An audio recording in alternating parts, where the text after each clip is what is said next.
Muy buenos días. Se abre la audiencia de vista pública en el expediente 2603-2013, formado por apelación de sentencia en amparo en la acción promovida por Francisco Javier Alvarado Cuadra, Carlos Enrique López Gutiérrez, Luis Antonio Álvarez Pereira y Francisco Javier Villatoro Villanueva, contra el juzgado 10º de primera instancia penal, narcoactividad y delitos contra el ambiente. El secretario general adjunto dará lectura a la parte conducente de la sentencia apelada y efectuará las advertencias reglamentarias de la presente audiencia. Gracias, señor presidente. Buenos días a todos. La vista pública señalada para este día y hora tiene por objeto conocer las alegaciones que se formulen con relación a la apelación de la sentencia dictada el 25 de enero de 2013 por la Sala Tercera de la Corte de Apelaciones del Ramo Penal Narcos y Delitos contra el Ambiente, constituida en Tribunal de Amparo, la que fue emitida dentro de la acción constitucional de amparo promovida por Francisco Javier Alvarado Cuadra, Luis Antonio Álvarez Pereira, Francisco Javier Villatoro Villanueva y Carlos Enrique López Gutiérrez contra el juez 10º de primera instancia penal, narcoactividad y delitos contra el ambiente del Departamento de Guatemala. En ese fallo se consideró lo siguiente: que la resolución que constituye el acto reclamado no conlleva violación al derecho de defensa ni al debido proceso en perjuicio de los postulantes, ya que con base al artículo 342, numerales 2 y 4 del Código Procesal Penal, el Ministerio Público ejerció las facultades que la ley le confiere y de forma oral realizó las modificaciones al expuesto en el memorial de acusación, y además de ello, siendo que la ley le confiere al juzgador la facultad de reformarlo, realizando su propio análisis valorativo del caso y ejerciendo su potestad de juzgamiento contenida en el artículo 203 constitucional, resolvió declarar procedente la reforma sin que se advierta arbitrariedad alguna en su actuación.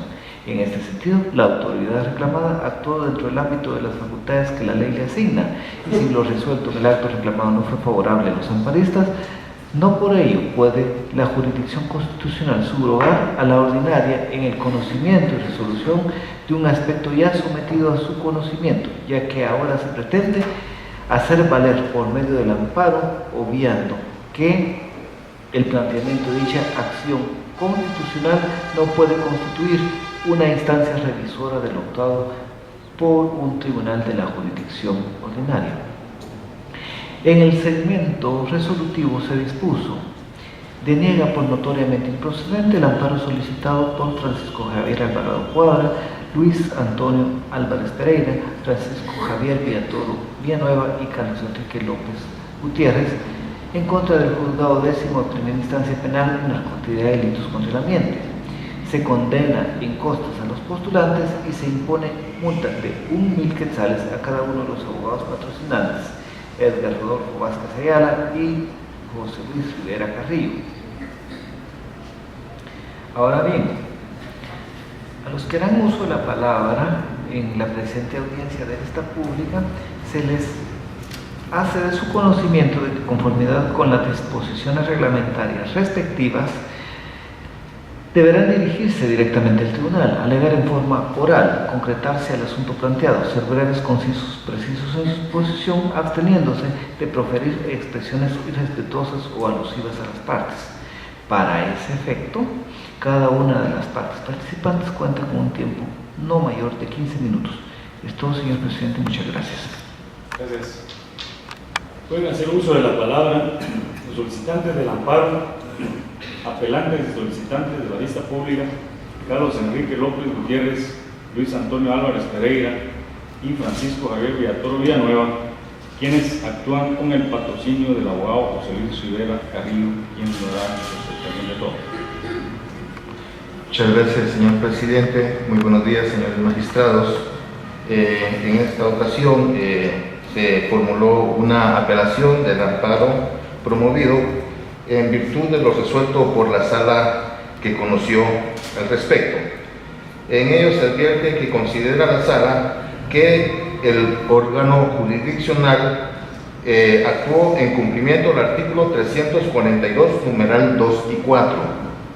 A ese respecto, honorables magistrados, el artículo 342, numerales 2 y 4, estipulan las modificaciones con que admite la acusación, indicando detalladamente las circunstancias de hecho omitidas que deben formar parte de ella. Como vemos, en el presente caso no estamos hablando de modificaciones a la formulación de acusación de aspectos de forma. Y en relación al numeral 4 dice las modificaciones de la calificación jurídica cuando se aparte de la acusación. Tampoco se dio ese presupuesto. ¿Y por qué? Porque en realidad lo que ocurrió, y lo quiero hacer como una narración histórica, es que se les detiene en la Contraloría de Cuentas, pasan más de 24 horas sin ser escuchados porque se les suspende la primera declaración porque no estaba el Ministerio Público preparado para formularle cargos. Y entonces solo se les hace saber el motivo de detención, no obstante estar presente su abogado y no haberlo solicitado ellos. De ahí se le escucha y se le promueve auto de procesamiento por el delito de incumplimiento de deberes, falsificación y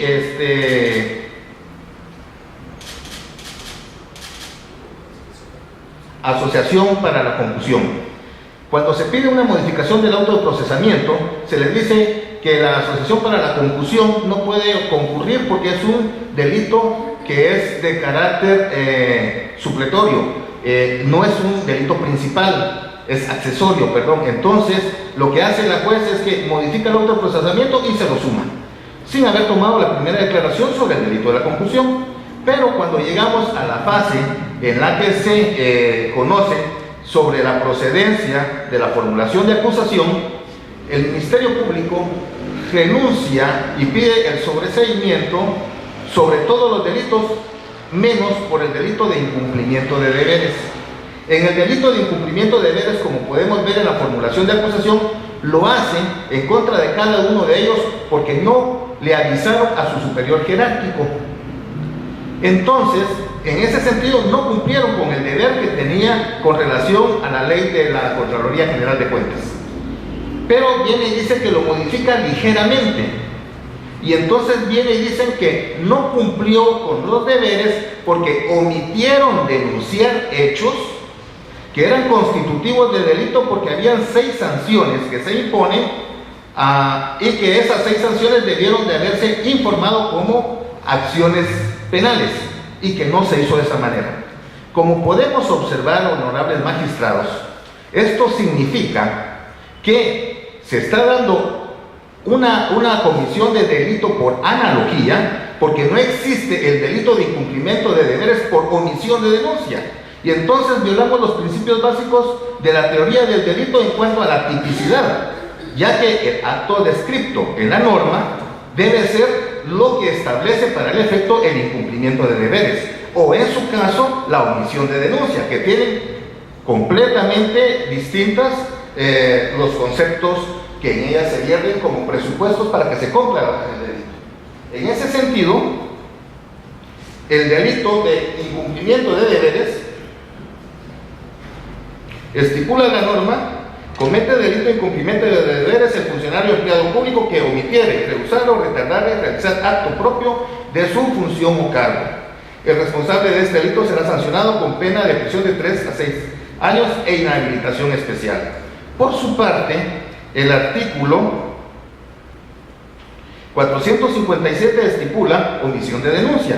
El funcionario o empleado público que por razón de su cargo tuviera conocimiento de la comisión de un hecho calificado como delito de acción pública y a sabiendas omitiere o retardare hacer la correspondiente denuncia a la autoridad judicial competente, será sancionado con una multa de 100 a 1,000 quetzales. Entonces quiere decir que lo que hacemos realmente no es ni siquiera cambiar la figura típica o el nombre de la figura típica, sino lo que hacemos es una imputación distinta por la cual se le tomó la primera declaración a los indicados. Quiere decir que ahora le promovemos un proceso en el cual aún no han sido escuchados sobre los nuevos hechos que se le están imputando. Porque en este caso, si ellos consideraban que había una omisión de denuncia, no puede haber incumplimiento de deberes por omisión de denuncia, porque no lo permiten las reglas de la teoría general del delito. En ese sentido, consideramos que la sala no tiene la razón porque no se trata de dejar solo sin efecto la resolución impugnada. Se trata de respetar el debido proceso y permitirle a las personas que, si hay hechos distintos por los cuales se le va a abrir a juicio, primero se les escuche, se les tome primera declaración e informen al respecto. Y entonces se está violando el derecho de audiencia. No están siendo oídos como corresponde dentro del debido proceso. De ahí que hay una violación al artículo 12 constitucional, porque se viola el derecho de defensa y se viola el debido proceso en cuanto a los presupuestos que se dan. Hay dos aspectos bien importantes aquí que quiero hacer mención, y es que nosotros no nos oponemos a que continuemos con el debate, todo lo contrario. Aquí tengo un memorial, dos memoriales donde la CICIG y el Ministerio Público, argumentando la celeridad procesal, piden que se suspenda el debate. E incluso ahorita lo que hay planteado es una recusación en contra de la juez porque no quieren que se celebre el debate. Tenemos 3 años.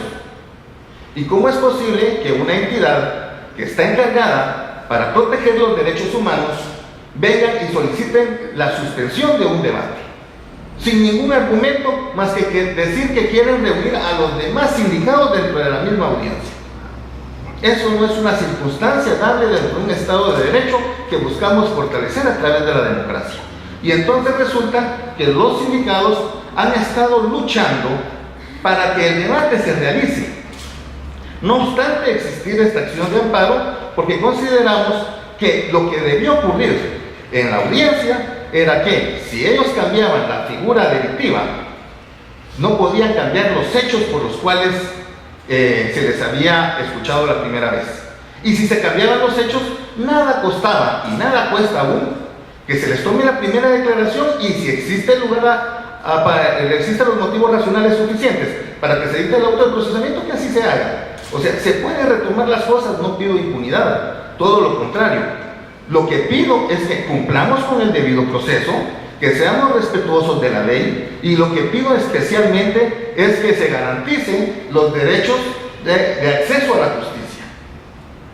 De ahí que se ha violentado el artículo 2 de la Constitución Política de la República de Guatemala, porque no existe esa certeza de poder tener la tutelaridad de la administración de justicia. Se han buscado una infinidad de motivos para poder estar distrayendo y atrasando el proceso penal correspondiente. En consecuencia, honorables magistrados, considero que la sala se equivoca al pensar que se impugna que se impugna esta resolución de amparo, en la cual ellos resuelven que lo que se pide es una tercera instancia revisora. No es cierto. Lo que queremos es que se garanticen las garantías constitucionales en cuanto al derecho de audiencia y al debido proceso y el derecho de defensa. Nada cuesta decir, se le tome primera declaración por el delito de incumplimiento de deberes o por el delito de omisión de denuncia, si son hechos nuevos, distintos a los que se les había escuchado anteriormente y se está cambiando la figura delictiva. En consecuencia, sí hay garantías constitucionales afectadas que deben de ser restablecidas dentro del marco jurídico, que es lo que le pedimos. Muchas gracias. Corresponde a la Comisión Internacional contra la Impunidad en Guatemala, CICIG, por medio de la mandataria especial judicial con representación, abogada Flor de María Calves Álvarez. Gracias, honorables magistrados. Buenos días, público presente, abogados presentes. Esta representación argumenta lo siguiente. Tal como se manifiesta en la sentencia apelada de fecha 25 de enero del año 2013, emitida por la Sala Tercera de la Corte de Apelaciones, la acción de amparo no puede constituirse en una acción revisora de la jurisdicción ordinaria. Partiendo de lo anterior y como se ha manifestado en esta audiencia y también como se encuentra en los antecedentes de la presente acción de amparo, los interpotentes pretenden que se deje sin efecto la resolución de fecha 15 de febrero del año 2012 emitida por el juez 10º de primera instancia penal, resolución que se refiere a la admisión de la acusación formulada por el Ministerio Público, así como las modificaciones realizadas a la misma y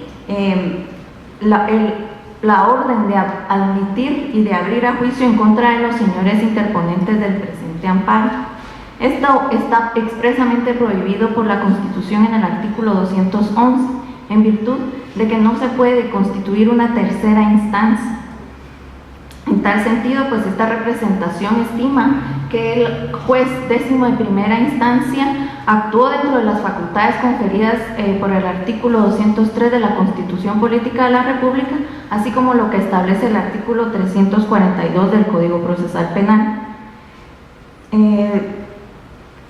Sobre las argumentaciones realizadas dentro del amparo, así como de la presente audiencia, esta representación enfatiza lo siguiente. En principio se habla de que se vulneró el derecho de defensa porque se cambió en forma oral la imputación realizada a los señores aquí presentes. Es preciso indicar que durante el proceso, que el artículo 340, permito leer un párrafo del artículo 340 del Código Procesal Penal, establece que la audiencia intermedia tiene como finalidad discutir sobre la pertinencia del requerimiento fiscal. En esa audiencia se encuentran presentes todos los sujetos procesales para que puedan hacer uso de los recursos o de los medios que ellos estimen pertinentes. De esa cuenta, el artículo 336 del mismo cuerpo legal establece la actitud que puede tomar el acusado dentro de la misma audiencia, actitud que fue hecha hecha valer dentro de la misma audiencia, como puede desprenderse de las actuaciones de este amparo, de las actuaciones que subyacen a este amparo. En tal virtud, no ha habido ninguna vulneración al derecho de defensa. También se invoca dentro de la presente acción de amparo que no se puede encuadrar el incumplimiento de deberes porque se omitió denunciar. Este argumento es totalmente errado jurídicamente, en virtud de que para el caso concreto, el Ministerio Público indicó desde el inicio cuáles son las conductas que se le atribuyen a cada uno de los indicados. Asimismo, hizo de hecho del conocimiento tanto el tiempo, modo y lugar en el que se sucedieron los hechos que se les atribuyen a cada uno de ellos. De esa cuenta, el juez décimo decidió abrir a juicio con las modificaciones realizadas por el Ministerio Público en la audiencia referida. Partiendo de la garantía de que nadie puede defenderse de algo que no conoce, el Ministerio Público en la audiencia de fecha 14 de febrero y 15 de febrero del año 2012 realizó las modificaciones a la acusación, dándose la oportunidad a los señores indicados de que pudieran argumentar respecto a la misma. Así, con esta situación pues se cumple con lo establecido en la Convención Americana sobre Derechos Humanos, así como lo que establece nuestra Constitución Política y el Código Procesal Penal, por lo que no se ha vulnerado ningún derecho constitucional a los hoy interponentes. También es preciso hablar sobre el delito de incumplimiento de deberes, por el cual fue abierto el presente proceso, en virtud de que el mismo, tal como dio lectura el abogado defensor, se encuentra tipificado en el artículo 419 de nuestro Código Penal. Y en este aspecto sí quiero enfatizar, el Código Penal en ese artículo establece conductas omisivas también para los funcionarios públicos que con su actuar dejan de realizar acciones que son estrictamente para que de ellos deben de realizar, que es lo que atribuye el Ministerio Público. Una conducta que no fue realizada cuando ellos ejercían sus funciones en la Contraloría General de Cuentas, por lo que no se está creando ninguna figura penal por analogía, como lo pretende hacer valer el abogado defensor. En tal sentido, esta representación, de acuerdo con la jurisprudencia también emitida por esta honorable Corte, estima que no existe agravio dentro de la presente acción de amparo, que es un requisito que la misma ley contempla para la procedibilidad de una acción. En tal sentido, esta representación solicita que la sentencia avenida en grado sea confirmada en todos sus puntos, únicamente. Corresponde al Ministerio Público, a través de la Fiscalía Especial contra la Impunidad de Guatemala, FESI, por medio de la agente fiscal, la abogada Ana Carmelita Hernández Rivera. Gracias, señor presidente. Muy buenos días, honorables magistrados, abogados y público presente. La Fiscalía Especial contra la Impunidad FESI del Ministerio Público comparte el criterio emitido por la Sala Tercera de la Corte de Apelaciones del Ramo Penal, Narcoactividad y Delitos contra el Ambiente, en la sentencia de 25 de enero del año en curso. Esta en la cual le niega el amparo, como ya se ha indicado, e interpuesto por los procesados en contra de la resolución emitida por el juez décimo de primera instancia penal, narcoactividad y delitos contra el ambiente. ¿Y por qué comparte este criterio el Ministerio Público? Al revisar las actuaciones es evidente que las partes lo que pretenden a través de la instancia constitucional es que se realice una revisión del auto por el medio del cual el juez décimo de primera instancia penal admite la acusación planteada por el Ministerio Público y emite la resolución de apertura a juicio por el delito de incumplimiento de deberes. Valga la pena señalar que en la referida audiencia intermedia, conforme a las facultades que la ley establece, el Ministerio Público actúa al hacer las modificaciones que estimó pertinentes y la argumentación respectiva ante el juez contralor. El señor juez décimo, asimismo, conforme a las facultades que principalmente la Constitución Política de la República de Guatemala le otorga, con fundamento en el artículo 203, además como lo establecido a partir del artículo 332 bis, 336, 338, 339, 340, 341 y específicamente el artículo 342, en el cual le da la facultad de hacer esos cambios que, requeridos en este caso por el Ministerio Público, como indiqué, con la fundamentación correspondiente y además con el análisis que el mismo juez efectúa valiéndose de las facultades que la ley establece. Por otra parte, también cabe la pena señalar que en esta audiencia el Ministerio Público no solo realiza una modificación a la acusación, sino que en base en el principio de objetividad solicita el sobreseimiento por otros dos delitos por considerar que no procedía solicitar una apertura a juicio por estos dos hechos delictivos que el Ministerio Público no podía sustentar.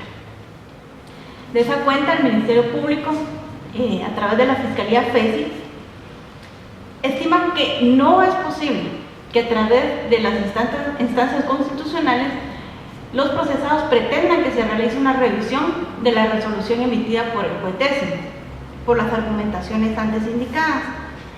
Y además, permitiéndome con la venia del señor juez presidente, leer un párrafo de la sentencia emitida por esta Corte de Constitucionalidad de fecha 22 de julio del 2008 en el expediente 122-2008, que indica: no procede el amparo en materia judicial cuando la autoridad impugnada contra la que se reclama ha actuado dentro de la esfera de sus facultades legales sin que su ejercicio viole derechos que la Constitución y leyes garantizan.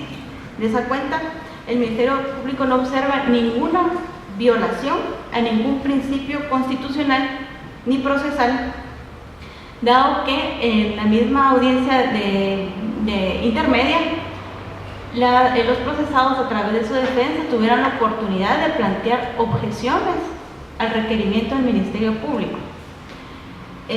Por lo antes manifestado, honorables jueces, el Ministerio Público solicita que se declare sin lugar la apelación presentada y que como consecuencia se confirme la sentencia emitida por la Sala Tercera de la Corte de Apelaciones del Ramo Penal y en su caso también se condenen costas al postulante y se imponga la multa correspondiente. Muchas gracias.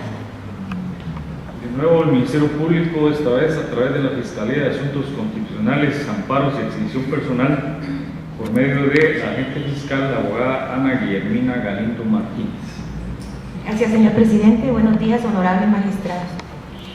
Esta representación también comparte el criterio emitido por la Sala Tercera de la Corte de Apelaciones Narcoactividad y Delitos contra el Ambiente del Departamento de Guatemala de fecha 25 de enero de 2003. En virtud que al analizar el acto reclamado, esta Fiscalía considera que la autoridad reclamada ha actuado de conformidad con la ley y haciendo la debida aplicación al caso concreto, por lo de lo cual no se evidencia ningún agravio a los derechos que garantiza la Constitución a los accionantes del presente amparo.